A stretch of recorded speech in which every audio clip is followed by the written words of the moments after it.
Jonathan Pollard. Jonathan Pollard is a former U.S. intelligence analyst who was convicted of spying for Israel. His case remains one of the most controversial and high-profile espionage cases in American history.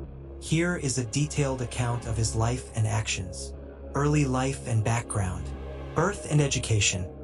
Jonathan J. Pollard was born on August 7, 1954, in Galveston, Texas, to a Jewish family.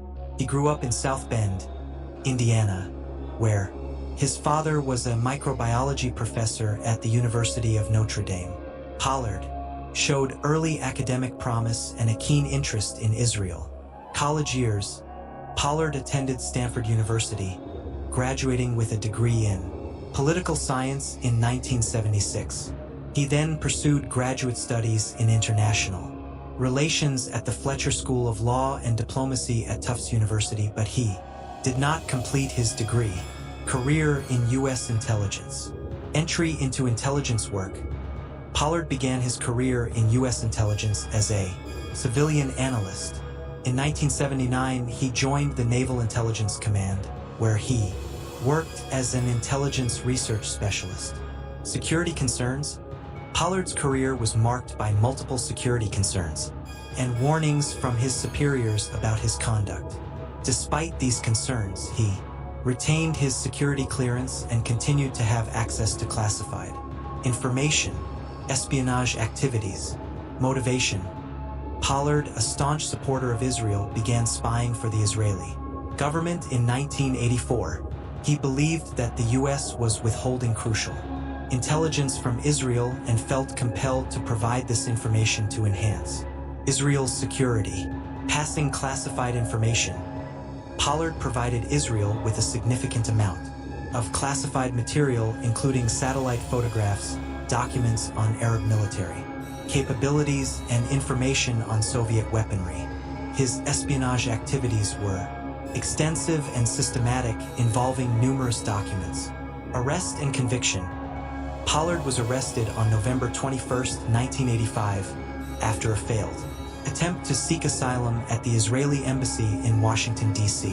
In 1987, he pleaded guilty to one count of conspiracy to deliver national defense information to a foreign government. He was sentenced to life in prison, and his wife at the time, and Henderson Pollard, was sentenced to 5 years for being an accessory. Imprisonment and controversy. Time in prison.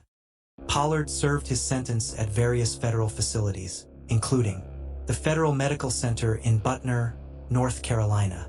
Throughout his imprisonment, there were numerous appeals for clemency and efforts by Israeli officials to secure his release. Citizenship and advocacy. In 1995, Israel granted Pollard citizenship and acknowledged that he had been an Israeli agent. Pollard's case became a point of contention in U.S.-Israel relations, with various Israeli leaders and American Jewish groups advocating for his release. Release and aftermath. Parole and conditions. Pollard was released on parole on November 20, 2015, after serving 30 years in prison. His parole conditions included a curfew, monitoring of his movements, and restrictions on his use of the internet. Life post-release. Following his release, Pollard settled in New York City with his second wife, Esther. In December 2020, the U.S. government lifted the parole restrictions, allowing him to leave the United States. Moved to Israel. In December 2020, Pollard and his wife moved to Israel. Upon his arrival, he was warmly received by Israeli officials and citizens, reflecting his status as a cause célèbre in the country. Legacy and impact. Jonathan Pollard's case remains one of the most debated and divisive in the history of U.S. intelligence. His supporters view him as a hero who acted out of a commitment to Israeli security, while his detractors see him as a traitor whose actions endangered U.S. national security. The Pollard affair has had a lasting impact on U.S.-Israel relations and has sparked ongoing discussions about espionage, loyalty, and the complexities of intelligence work in an era of close international alliances.